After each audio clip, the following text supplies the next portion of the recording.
Hello everyone, welcome back to K Guru channel bye निर्मल गुप्ता। प्यारे बच्चों, आज हम शिक्षा निदेशालय द्वारा आई हुई क्लास 8 की सामाजिक विज्ञान की वर्कशीट नंबर 12 सॉल्व करेंगे। बच्चों, आप अपनी वर्कशीट में अपना नाम लिखेंगे, कक्षा अध्यापक का नाम लिखेंगे, तिथि लिखेंगे 6 नवंबर 2020।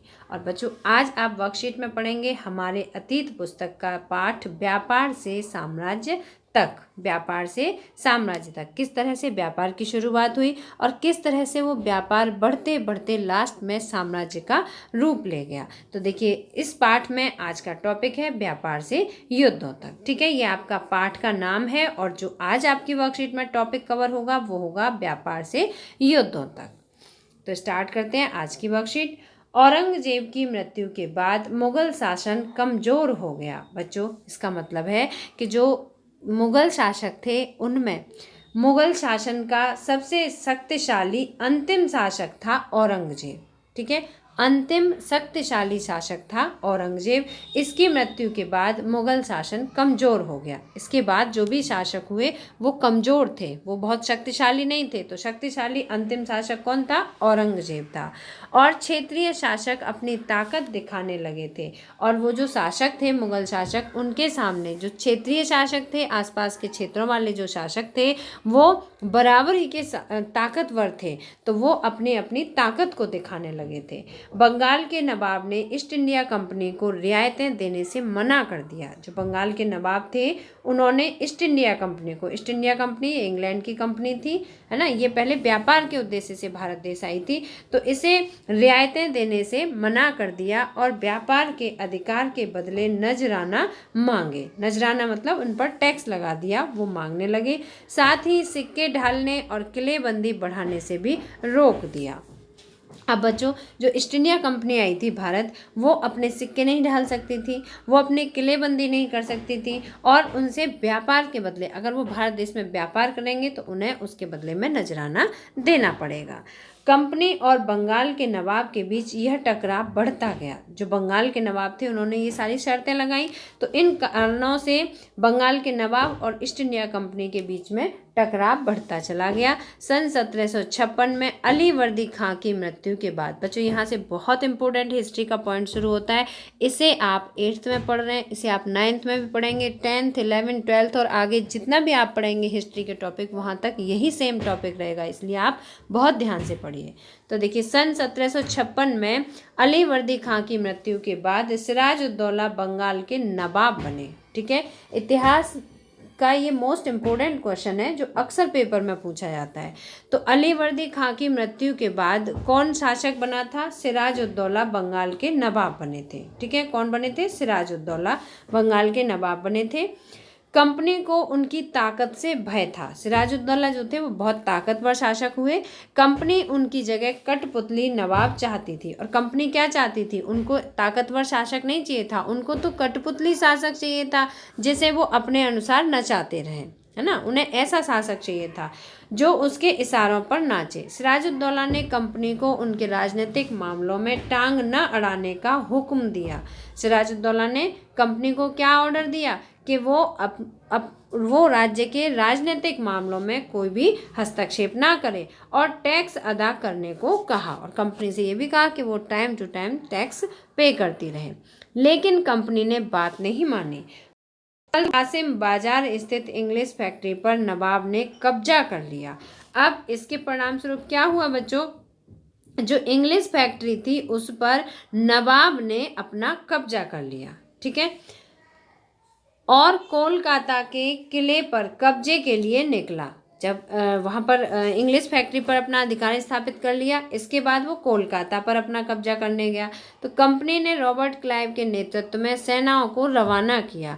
अब देखिए, जो कंपनी थी ईस्ट इंडिया कंपनी, उसकी बागडोर किसके हाथ में थी? उस समय रॉबर्ट क्लाइव के हाथ में थी। ठीक है, रॉबर्ट क्लाइव के नेतृत्व में जो कंपनी थी उसने अपनी सेनाओं को रवाना किया। रॉबर्ट क्लाइव को नौसेना का भी साथ मिला। नौसेना मतलब जल सेना। ठीक है, नौसेना का भी साथ मिला। इस तरह कंपनी और सिराजुद्दौला के बीच 1757 में प्लासी का युद्ध हुआ। किस किस के बीच में हुआ था? ईस्ट इंडिया कंपनी के बीच में और सिराजुद्दौला के बीच में। कब हुआ था? 1757 में। ठीक है बच्चों, इस स्थान का नाम यहाँ पाए जाने वाले पलाश के फूलों के कारण पड़ा। जो प्लासी स्थान है, जो प्लासी का युद्ध हुआ था, तो ये प्लासी नाम किस कारण से पड़ा था? क्योंकि यहाँ पर पलाश के फूल पाए जाते हैं। ठीक है, यहाँ पर पलाश की खेती होती है। पलाश के फूलों के कारण यहाँ इस स्थान का नाम प्लासी रखा गया। प्लासी के मैदान में क्लाइव ने सिराजुद्दौला को हरा दिया। ये अंग्रेजों की पहली और सबसे बड़ी जीत थी, जिसमें कि अंग्रेजों ने सिराजुद्दौला को हरा दिया था। उसकी हार का एक बड़ा कारण था। अब बच्चों क्या कारण था? वो बहुत बड़ा कारण बना। उसकी हार का एक बड़ा कारण था उनका सेनापति मीर जाफर। जो सिराजुद्दौला थे, इनका सेनापति था मीर जाफर, जो अंग्रेजों से जा मिला था। सिराजुद्दौला मार दिया गया। अंग्रेजों ने सिराजुद्दौला को मार दिया और मीर जाफर को नवाब बना दिया। अब बच्चों, अंग्रेजों को जैसा वो चाहते थे अपने हाथ की कठपुतली, ऐसा शासक यहाँ पर मिल गया। मीर जाफर शासक यहाँ मिल गया। इसके बाद कंपनी ने मीर जाफर को हटाकर मीर कासिम को नवाब बनाया। मतलब कुछ समय तक तो मीर जाफर ने कंपनी की सभी बातें मानी, लेकिन कुछ समय बाद मीर जाफर ने भी उसका विरोध किया। अब मीर जाफर जब विरोध करने लगा तो अंग्रेजों ने मीर जाफर को सिंहासन से हटाकर मीर कासिम को गद्दी पे बिठा दिया। लेकिन जल्दी ही कंपनी उससे भी असंतुष्ट हो गई। लेकिन कुछ समय बाद मीर जाफर भी विरोध होने गया और तो कंपनी उससे भी असंतुष्ट हो गई। 1764 में बक्सर का युद्ध हुआ। 1764 में किसका हुआ? बक्सर का युद्ध हुआ और अंग्रेजों ने युद्ध के बाद पुनः मीर जाफर को नवाब बना दिया। देखो, सिराजुद्दौला सबसे पहले था, सिराजुद्दौला को मार दिया। ठीक है, सिराजुद्दौला को मारने के बाद मीर जाफर को गद्दी पे बिठाया। फिर मीर जाफर को भी हटा दिया। मीर जाफर को हटाने के बाद मीर कासिम को गद्दी पे बिठाया। ठीक है, फिर अंग्रेजों ने मीर कासिम को भी हटा दिया। फिर दोबारा से मीर जाफर को गद्दी पर बिठा दिया। तो इस तरह से अंग्रेजों ने अपने अनुसार प्लासी का जो युद्ध हुआ था, वहाँ पर अंग्रेजों की प्रथम विजय थी। उस विजय के बाद में जो केवल व्यापार करने आए थे, उन्होंने साम्राज्य तक अपना राज्य स्थापित किया, मतलब साम्राज्य स्थापित किया। और यहाँ पर जो हम पढ़ रहे हैं, ये था व्यापार से युद्धों तक। ठीक है, तो अंग्रेजों ने किस तरह से भारत देश में आके युद्ध किए और किस तरह से अपना अधिकार स्थापित किया। उसकी मृत्यु के बाद, फिर मीर जाफर की मृत्यु हो गई, तो उसकी मृत्यु के बाद 1765 में मुगल बादशाह ने कंपनी को ही बंगाल की दीवानी मतलब भू राजस्व वसूल करने का अधिकार दे दिया। ठीक है, किसको दे दिया? मुगल बादशाह ने कंपनी को ही दे दिया। जो ईस्ट इंडिया कंपनी थी उसे ही अधिकार दे दिया। इस तरह कंपनी खुद ही नवाब बन बैठी। इस तरह से जो ईस्ट इंडिया कंपनी थी वो भारत देश में बंगाल की खुद ही नवाब बन बैठी। तो बच्चों, आज की जो वर्कशीट है वो बहुत इंपॉर्टेंट है, आपको बहुत ध्यान से समझनी है। और अगर एक बार में आपको समझ नहीं आए तो आप दोबारा इस वीडियो को देखें और फिर ध्यान से सुनें और समझें। अब बच्चों, वर्कशीट पर आधारित यहाँ कुछ प्रश्न दिए गए हैं, तो सभी प्रश्नों को ध्यान से पढ़ते हैं और समझते हैं।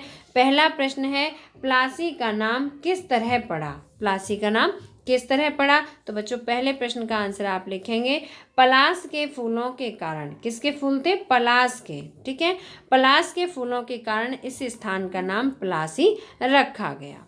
दूसरा प्रश्न है, बंगाल के नवाबों के और ईस्ट इंडिया कंपनी के बीच किन किन बातों पर विवाद था? और जो विवाद के कारण थे वही प्लासी के युद्ध के कारण थे। ठीक है, तो दोनों प्रश्नों का एक ही उत्तर होगा, प्लासी के युद्ध के कारण बताइए। ठीक है, तो देखिए यहाँ पर प्लासी के युद्ध के कारण लिखे हुए हैं।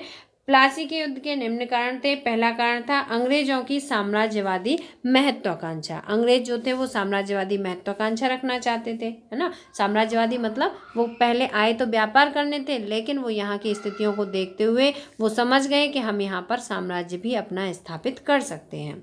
दूसरा था फ्रांसीसियों के विषय में अंग्रेजों का भय। तीसरा था सिराजुद्दौला के विरुद्ध षड्यंत्र। ठीक है, इस तरह से आप जो है पॉइंट लिखेंगे प्लासी के युद्ध के कारण। इसके बाद बच्चों, प्रश्न नंबर 3 है, सिराजुद्दौला की हार का मुख्य कारण क्या था? सिराजुद्दौला बहुत ताकतवर शासक था, लेकिन फिर भी वो हार गया था ईस्ट इंडिया कंपनी के सामने। तो क्यों हार गया था? उसका कारण था, सिराजुद्दौला की हार का मुख्य कारण उसका सेनापति मीर जाफर था, जो कि अंग्रेजों से जा मिला था। प्रश्न नंबर 4 है, दीवानी से आप क्या समझते हैं? दीवानी से आप क्या समझते हैं? तो बच्चों दीवानी किसे कहते हैं? तो देखिए आप इस तरह से सभी प्रश्नों के उत्तर अपनी वर्कशीट में लिख पाएंगे।